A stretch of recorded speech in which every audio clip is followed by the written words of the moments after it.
gelmiş kısım.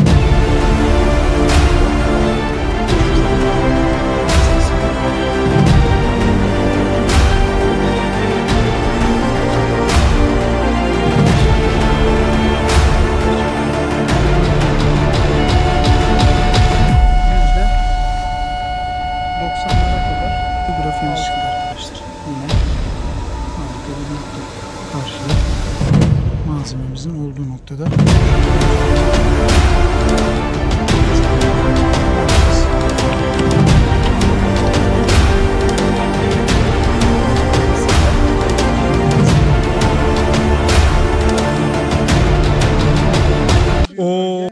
Güzel bir bölgede harika bir keşif yapacağımızı düşünüyorum. Yine Sessiz Vadi ile birlikte bölgeye açıldık ve inşallah buradan güzel sinyaller yakalarız düşüncesindeyiz.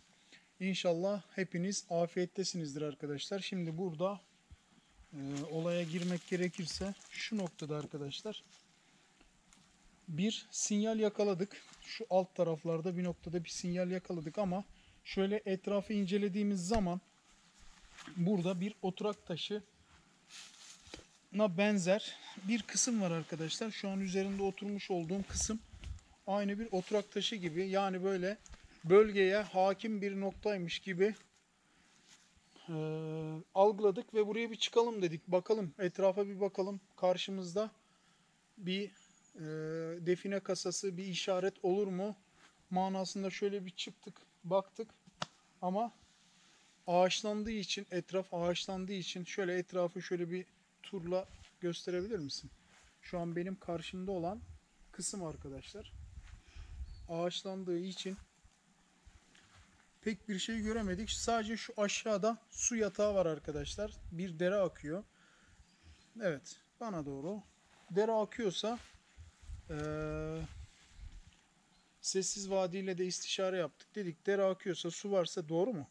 Su akıyorsa yaşamda vardır illaki. Zaten rivayetlerimiz de ondan yöneydi arkadaşlar. Yani almış olduğumuz bilgilerde böyle bir bilgiyle bu tarafa yöneldik. Keşfimizi yaptık. Alan taramamızda taraya taraya bu noktaya kadar geldik. Bu noktada güzel bir sinyal aldık. Ufaktan şöyle cihazlarımızla bir kontrolleri yaptık. Sinyaller var. Hemen dedik tamam, burası bizim için ideal bir nokta. Ve buradaki almış olduğumuz sinyalleri de sizle paylaşacağız şimdi. İnşallah sinyallerimiz de güzel. Tekrarladığımız zaman sinyallerimiz de güzel olacak. Ve sinyaller doğrultusunda da inşallah güzel bir şeyler bulacağız düşüncesindeyiz. İnşallah kısmetimizde güzel bir şeyler vardır düşüncesindeyim. Evet arkadaşlar, ne yapıyoruz? Şimdi şu noktada böyle karşıya baktım. Çok bakındım ama herhangi bir şey, nişane falan göremedim. Senin gördüğün bir şeyler var mı? Yok. Yok. Hemen buradan aşağı inelim. Alan taramamızı bir aktif edelim. İnşallah düşmeyiz. He? Dikkatli ol. Düşer miyiz? Her an her şey olabilir. Evet. Arkadaşlar orası gerçekten oturak taşı gibi hakim bir nokta. Ne yapacağız? Burada alan taramamızı aktif edelim. Doğru mu? Başla Şurada bir bakalım. yerde şöyle cihazımızı da değerli kısmını alalım. Değerli neredeymiş? Ama burada. Değerli kısmını aldık arkadaşlar. Hemen. Bu kısımlarda arkadaşlar birden fazla patika yolu var. Büyük ihtimalle çobanların en uğrak noktalarından bir tanesi. Şu yukarıda da su yatağı gibi bir şey var. Aşağı doğru gelen. Evet, ağaçların da ihtişamlı olmasından su yatağı olduğu manasına geliyor. Çünkü köklenmiş ve bayağı yaşlanmış. Doğru mu? Yaşlı ve eski, evet. Evet. Hem yaşlı hem de canlı. Mesela bak, kökü kurumuş, çürümeye yüz tutmuş ama dallarına bir bakıyorsun yemyeşil. Yani su yatağı olduğu anlamına geliyor. Doğru mu? Evet. Buradan onu çıkartıyoruz. Şimdi su yatağı varsa, buraya dereye birleşiyorsa illaki burada bir yaşama dair güzel, tarih kokan bir iz vardır, işaret vardır manasına geliyor. Zaten sinyallerimizi de aldık. Şimdi sinyallerimizi yenileyeceğiz. Şöyle altın modunda, değerli modunda bir bakalım bakayım. Hadi bakalım. Ya Allah, Bismillah. İlk aldığımız sinyal de bu taraftaydı arkadaşlar. Şöyle yavaştan yavaştan gidelim bakalım.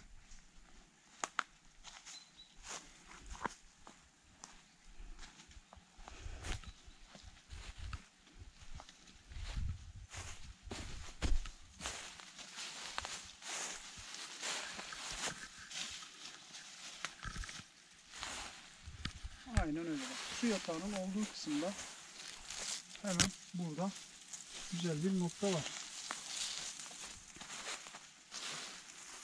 Gördün mü? Bak yerde şu an sabit. Bak şu an yerde tamamen sabit. Nasıl sinyal alıyor görüyor musun? Çok hareketlendi. Evet. Bak. Şu an tamamen sabit yani. Hemen bir oksit modunda da bakalım. Şöyle oksit aldık. Oksit modunda bakıyoruz. Hiç vakit kaybetmeden. Evet, oksit modunda da dönüyor. Oksit modundan sonra şimdi su yatağı olduğu için bir boşluk yapacağım. Bir de su tuzağı var mı yok mu onu yapacağım.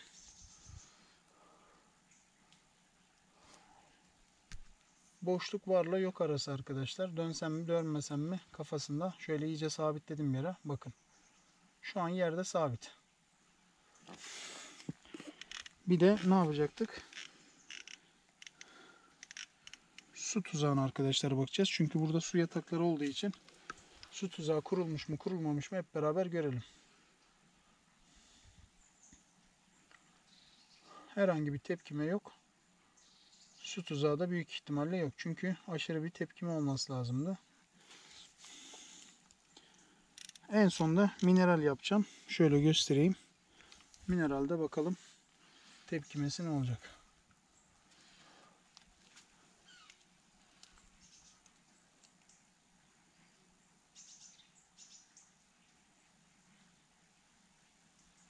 Mineralde hemen hemen yok gibi bir şey. Evet arkadaşlar. Hemen ne yapıyoruz? Dedektörümüzde yine ikinci bir sinyalimize bakacağız. Şöyle alan taramamızı belli bir noktaya koyalım. Gel şurada bir zemin ayarı yapalım. Şimdi arkadaşlar K37'imizde bir zemin ayarı yapalım. Buranın toprak analizini bir yapalım. Şöyle zemin ayarını açıyoruz. Birkaç defa 30 santim yukarı aşağı oynatacağız. Evet. Aşağı indir. Ekranı görsün. Zemin ayarımız tamam. Zemin ayarını yaptı arkadaşlar. Bazı zeminlerde birkaç defadan daha da kısa bir şekilde de yani bir defa yapmayla da hemen zemin ayarını tutmuş yakalamış oluyoruz. Çünkü bazı noktalar zemine çok uygun olabiliyor. Yani arazi analizini çok çabuk yapabiliyor. Zemin ayarını yaptıktan sonra hemen ne yapıyoruz? Onay tuşumuza bastık. Normal arama modundayız. Arama modundan hemen geliyoruz. Alan taramamızın ilk sinyal aldığı noktada şurada hemen bir arayış içine giriyoruz bakın. Şöyle yavaş yavaş taraya taraya gidelim bakayım.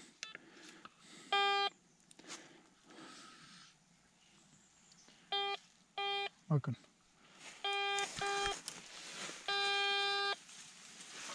Yüzde kaç gösteriyor? %72. Doğru mu? 74'e kadar çıktı. Ayrım yaptım.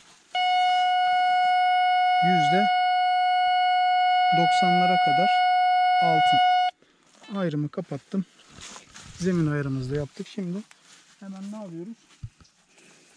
Yeraltı görüntülememizde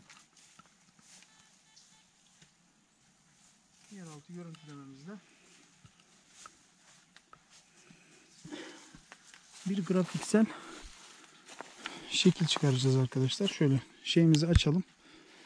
Cihazımızı açalım. Cihazımız açık şu an. Sadece telefon bağlantımız gerekiyor.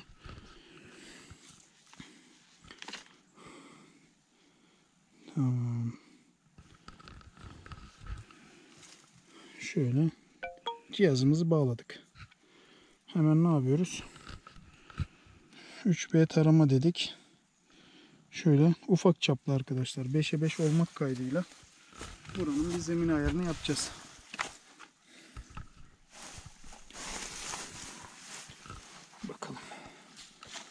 taramayı başlat diyelim. Şöyle bir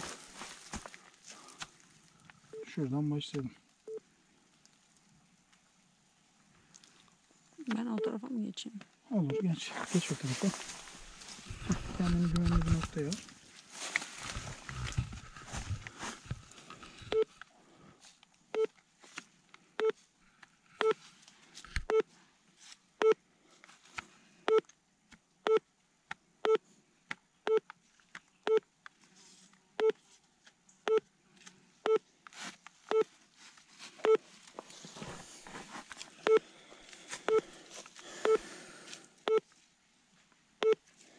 Evet, taramamız da bitti. Cihazımızı şöyle güvenli bir noktaya koyalım. Kaydet. Şöyle bir grafiğimiz çıktı arkadaşlar. Yine harika bir nokta. Karşıda malzememizin olduğu noktada şöyle göstereyim. Evet. Ne yapacağız? Şimdi şu grafiğimizin Kırmızıya göre konum alacaksın. evet kırmızıya doğru şekilleneceğiz ve burada güzel bir çalışma başlatacağız. Şöyle ayarlarımıza bakıyoruz. Değer 77 vermiş. Şey olarak da yükseklik olarak da 0.80 metre vermiş. Doğru mu? Hemen buranın güzel bir çalışmalarına başlayacağız. Bir dakika. Cihazımızı koyalım. Hemen. Baksana burası aynı kına tonlarında şey. Evet. Arazimizin malzememizin olduğu yerde O arkadaşlar. hep dikkatimi çekmişti geldiğimizden beri. Aynı kına gibi. Kına şeklinde evet oksitlenme oksitlenme var. Ver bakalım bana. Sen şöyle hafif yaklaş. Bakın arkadaşlar şu noktalarda 2 tane açılmış kısım var. Ve şurada ve şurada. Hemen şöyle yukarı çıkıyoruz. Bakın burada yine neyimiz var? Oksitlenmiş yığmadan oluşan kısımlar var. Bu kaya. Yığma da değil aslında. Değişik Yığma bir gibi yapısı duruyor. var yani, Evet. Burada bir Suyun basıncıyla kapatın- farklı şekiller almış. şu ağaç olmasa şu kayalıkların olduğu yer sanki kapatılmış gibi duruyor. Evet. Yanılıyor muyum? Aha, evet. Sanki özellikle yığma taşlardan kapatılmış gibi duruyor. Ama bizim sinyal aldığımız nokta hemen şu alt kısım. Alt kısımda güzel bir çalışma başlatacağız. İnşallah kaydeder güzel İnşallah. bir şeyler buluruz düşüncesindeyim. Sen şimdi şöyle pointerimizle de bir bakalım.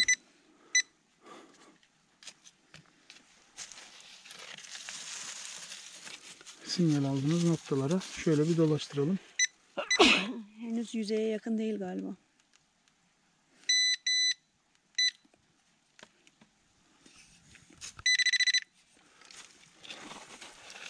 Yüzeye çok da yakın değil ama 80 santim Evet. kadar.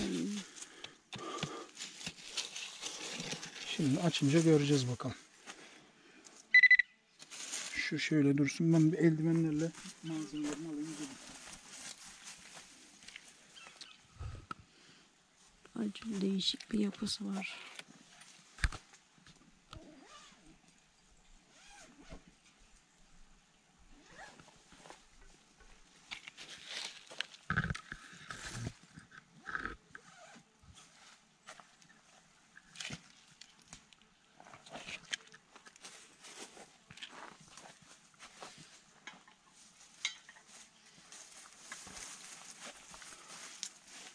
Şurası ne kadar ilginç Evet, farkında şu mısın? yukarısı değil mi?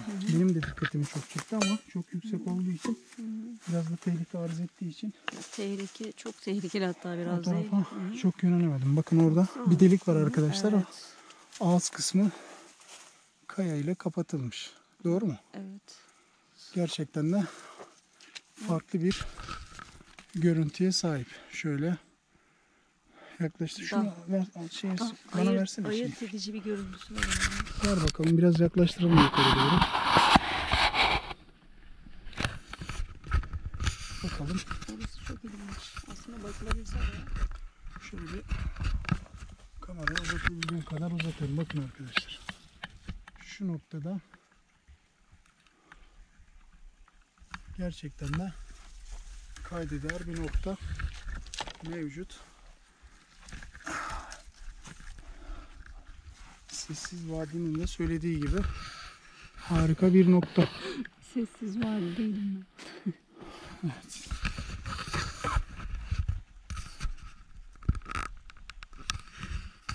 Şuradan mı? Hangi? Bak şurada ağacın altında. Yeni gelişiyor. Evet. Şurada mantar tarzı bir şeyler var. Şuradaki diyorsun değil mi? Evet, kahverengi. Aynen. Oraya da bir ara bakarız. Şunu kapatalım da. Sen rahat tut. Al sen şunu. Hadi tut onu cebine koy. Tamam. Şimdi eldivenlerimizi giyelim. Pointerimizle baktık. Doğru mu? Akrebi görüyor musun? Bakın Ya arkadaşlar. dokunma, hayır. Şöyle göstereyim arazinin ne kadar tehlikeli olduğunu. Şöyle Ha, bir de akrep. canlı. Evet. Attırsana aşağıya, üzerine gelir. Uzak bir yere at.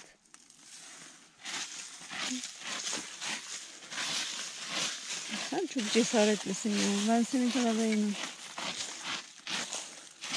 Akrepler, çıyanlar hepsi bir arada arkadaşlar. Şöyle ayaklarını tut. Gerçekten arazideyiz ve hangi canlıyla karşılaşacağımızı çok da kestiremiyoruz açıkçası. Ne oldu? Benim gibi bir canlıyla karşılaşıyoruz. Hadi bismillah. Sinyal aldığımız noktayı açmaya başlayalım.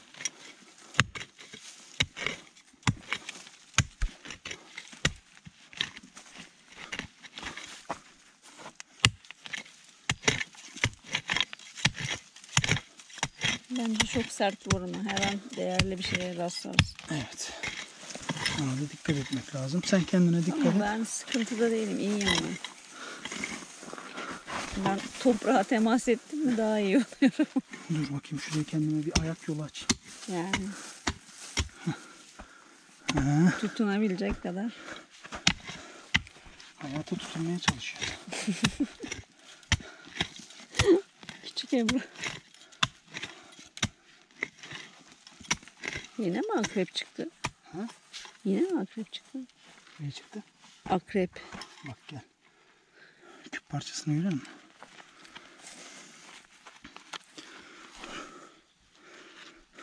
Bak şimdi. Bak küp parçası görüyor musun? Evet. Evet arkadaşlar. Bak ikinci küp parçası. Küp parçalarını şöyle bir ayrı bir noktaya koyalım. Bakalım birleştirebileceğiz mi? Yani küp parçası varsa ne var? Yani daha ispatlı. Ispatlı gidiyoruz değil mi? Ama sanki çok uzun yıllar önce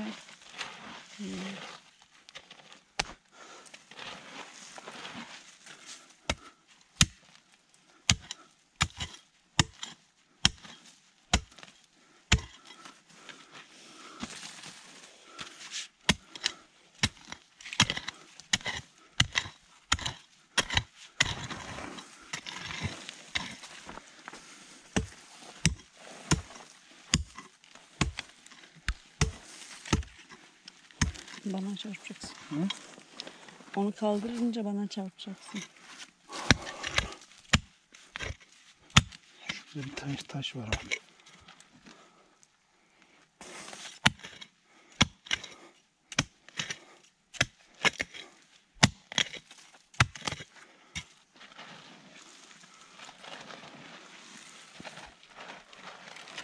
Toprak da şey bir toprak değil mi? Hani böyle sakız toprak mı Sakız diyorlar? toprak diyorlar. Öyle mi evet. diyorlar? Hı hı.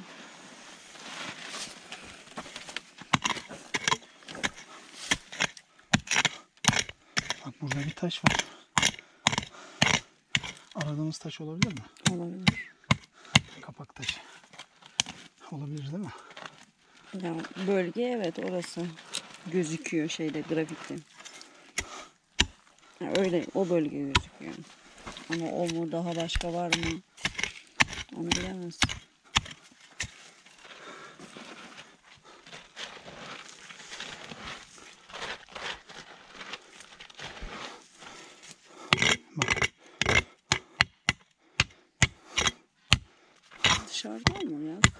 çıkalım. Levye nerede? Burada. Kenarından çıkmıyor mu? Bak Bakacağız kıyısından, bakalım. ucundan, bir yerinden.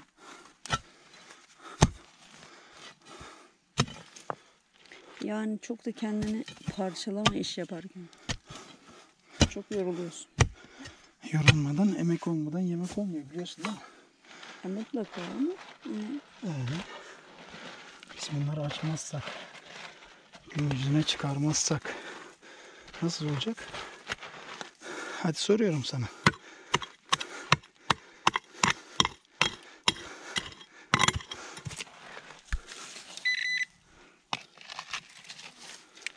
Var mı şeyler? Yakında. Biraz daha derin açalım mı şurayı? ateş kaldırabilirsin. Taşı kaldıracağız ama biraz derinleteceğiz burayı. Taş geniş galiba. Etrafı açacağız. Değil mi? Evet, büyük ihtimalle geniş.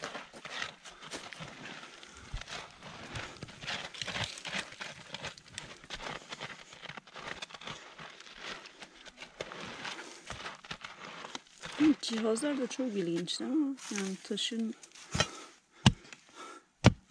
konumunu, taşın derinliğini Nasıl yani? algılıyor yani sanki şey gibi. Yani.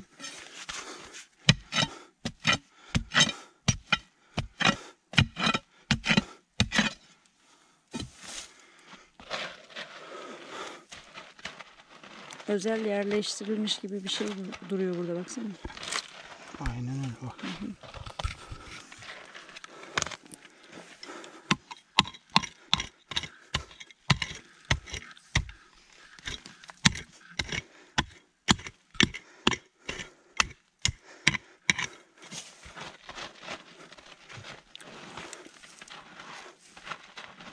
Bacaklarına falan bir şey sarmıyor değil mi sana? Yok. Akrep falan gelmesin.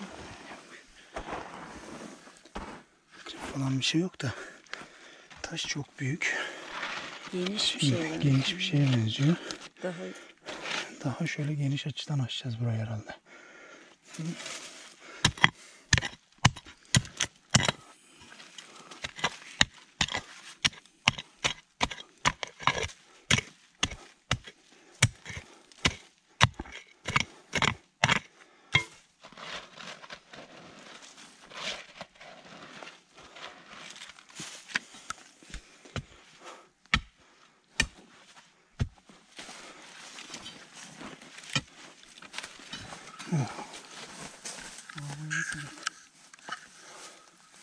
Doğru mu?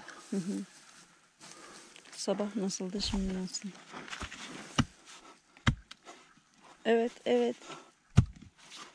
Evet. Hayır çok geniş. Nereye kadar şey Çekicimiz nerede? Bayağı büyük bir taş. şuralardan esneme oluyor sen onu şey yaptırdığında. Daha Kenarlardan açmaya başladım. Şuralardan.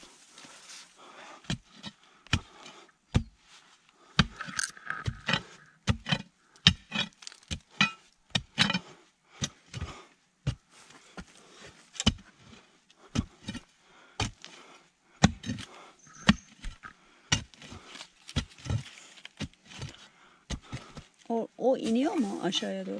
İniyor. Burası biraz iniyor Yok aşağıya. levyeyi böyle aşağıya doğru batırsan, kastırsan. Dur şuraları biraz açalım.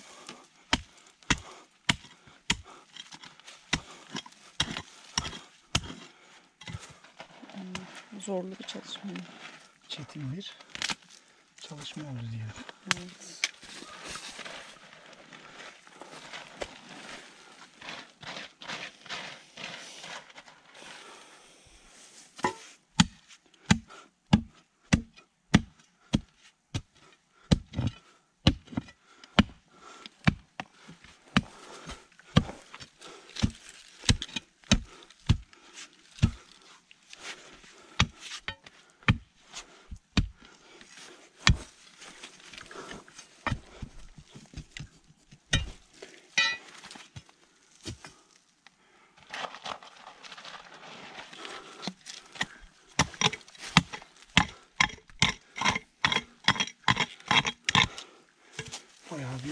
Geniş bir şey bence. Kapak taşına benziyor, evet. Açamayacağız mı? Açarız. Cihazlar var. Cihazlardan baka baka. Bak bu tarafta bir sinyal gibi bir şey var şu kısımlar.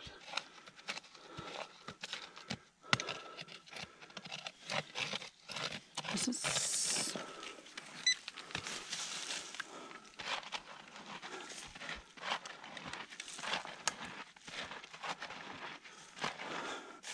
Şu karşıyı biraz açalım. Taşı genişlete genişlete gidelim, olmaz mı? İnşallah. Ya o bayağı sanki büyük kayanın altına doğru gibi.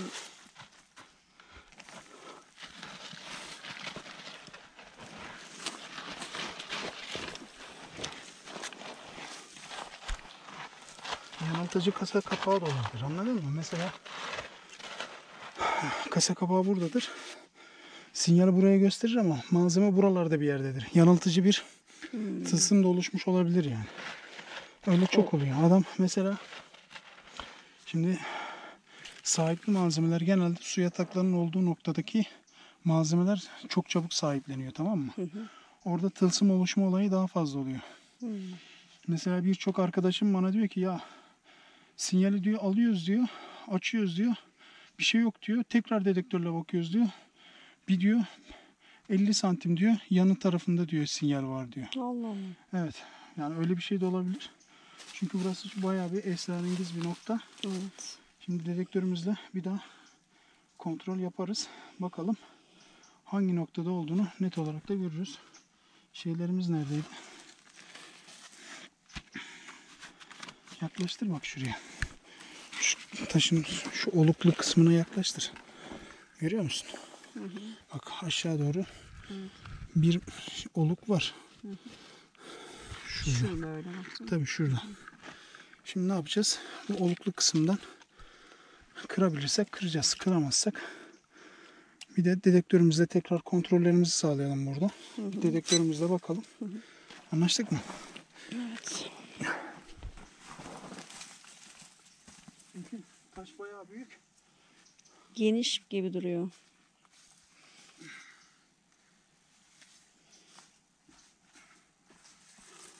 Aslında Dedektörle kontrol edeye gidelim. bunların da vardır bir formülü yani. Değil mi? Ya bu Taşları böyle dikey kırmak için bir şey vardır ama büyüktür. tabii. Şimdi cihazımız bir kurulsun. Kuruldu mu? Şöyle bir daha ayarı tazeleyelim. Tamam. Kapatmıştık, açtık. Şöyle bir bakalım.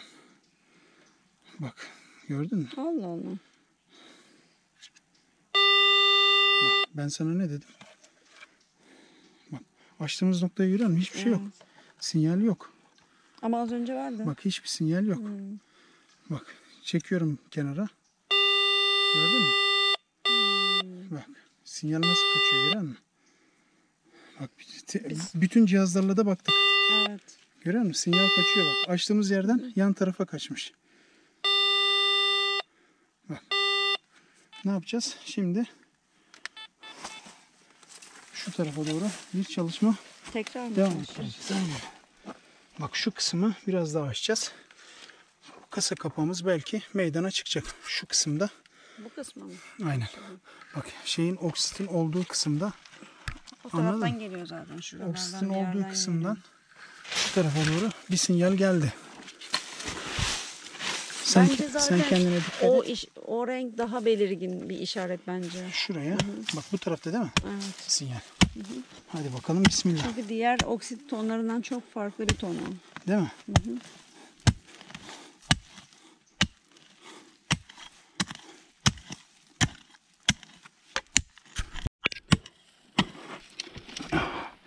Şimdi bizim sinyal belli ki kaydı. Doğru mu bu tarafa? Evet. Şimdi burada bir sahiplenme söz konusu olabilir. Bence şurayla orantılı. Şu noktayla mı? Evet, ben orayla bir bağlantısı var. Olabilir. Şimdi burasını yavaş yavaş aça gideceğiz.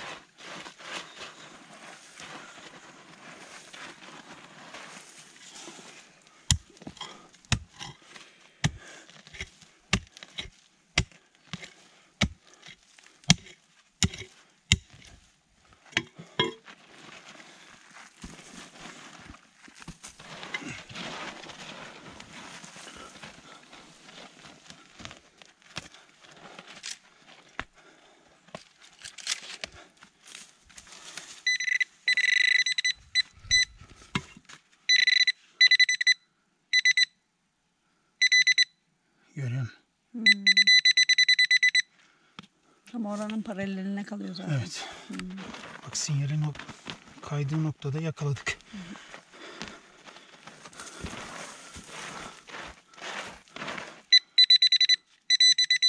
Burada bir noktada. Bundan sonrasını yavaş yavaş elle açmaya çalışalım. Olmaz mı? Dikkatli ol da kendine zarar verme.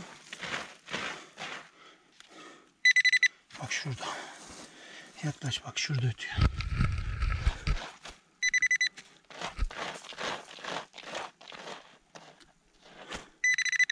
Malzemeye bak.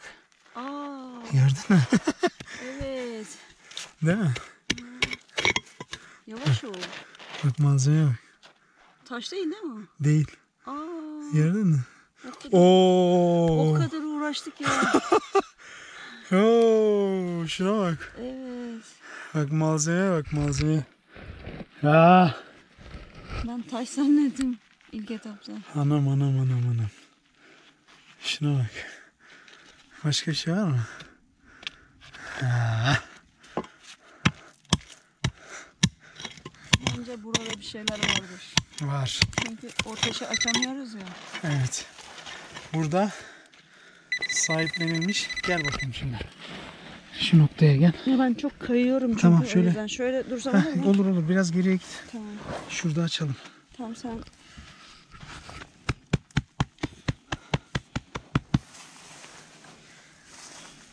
Bu neye benziyor? Oo. O nasıl? Ne olabilir ki o?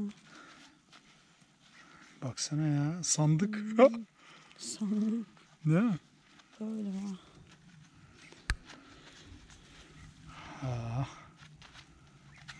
Nasıl açılıyor? Fırçan yok mu senin? Kırayım mı? Hayır canım sen açamam. Fırçan nerede? Fırça burada. Fırçanla temizle bir sağını solunu. Hiç kötü bir şey çıkarsa bir de. Korkunç morkunç bir şey. Büyü gibi mi? Ya içinde ne olduğunu bilmiyorsun ki. Ya şimdi şuna baksana ya. Sedef taşlarından. Tek parça Süslemeleri mı o yapmışlar yoksa? Evet. Tek parça. Şurada Bayağı kapağı var. Aa, evet. Oo. Oo. Şuna bak. Evet. Şey ne demişti? Dedektör ne demişti? Altın demişti değil mi? Evet. Bak. Bayağı da özenli. Yani. Değil mi? Hı hı. Of.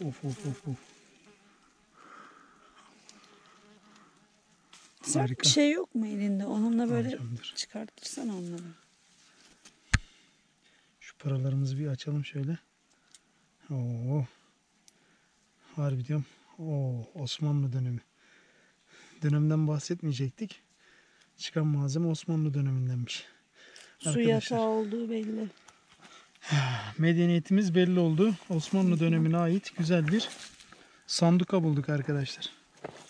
Harika. İçi altıncık dolu. Sarı sarı çil altınlar dolu. Şöyle.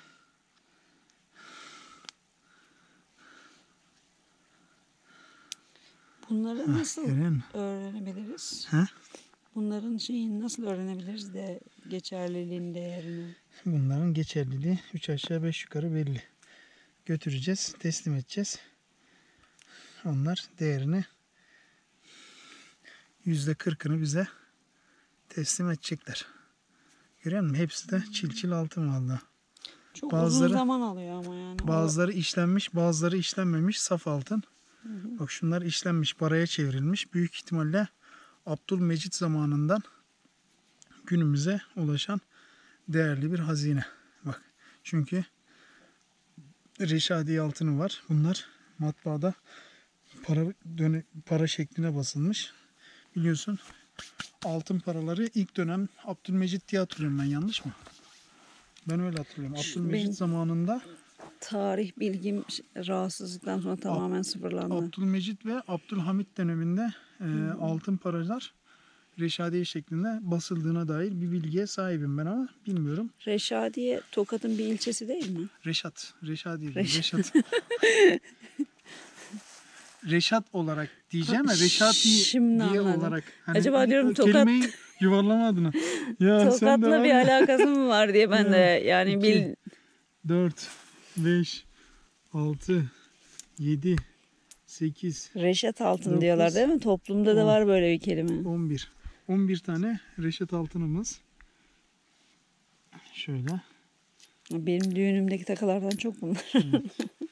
2, 3, 4, 5, 6, 7, 8, 9. 11, 9 daha 20 adet. 9 tanesi işlenmemiş, 11 tanesi işlenmiş bir şekilde güzel bir hazine. Evet. Değerli izleyicilerimizin de değerli yorumlarını bekliyoruz arkadaşlar. Güzel bir Osmanlı dönemine ait bir malzeme bulduk. Abi bu yapı Ve içi zaten altın baksana dolu. bir şey söyleyeceğim. Şuradan şöyle buraya kemer gibi zaten baksana. Şu Evet, taşın burada bir- yapısı bak. Şu başlangıçtan buraya doğru bak. Şu yukarıdan şuradan böyle buraya doğru kemer gibi bir Doğru. belirgin bir yapısal özelliği Şimdi var. ne yapıyoruz? Buradan 2-3 tanesini malzemeyi aldığımız noktaya bırakıyoruz. Bırakma sebebimiz ne? Tılsımlanmış olduğu için, tamam mı? Bize de musallat olmamaları adına şöyle 3 tanesini bırakıyoruz. Şöyle daha sonra videoyu kapattıktan sonra burayı kapatalım. Ve bize olan musallatları bu şekilde kapatmış oluruz. Anlaştık mı? Değerli yorumlarınızı bekliyoruz arkadaşlar. Sizleri seviyoruz. Malzemeler hakkında ve bölge hakkında düşüncelerinizi de sizden bekliyoruz. Allah'a emanet olun. Hoşça kalın diyoruz. Teşekkürler.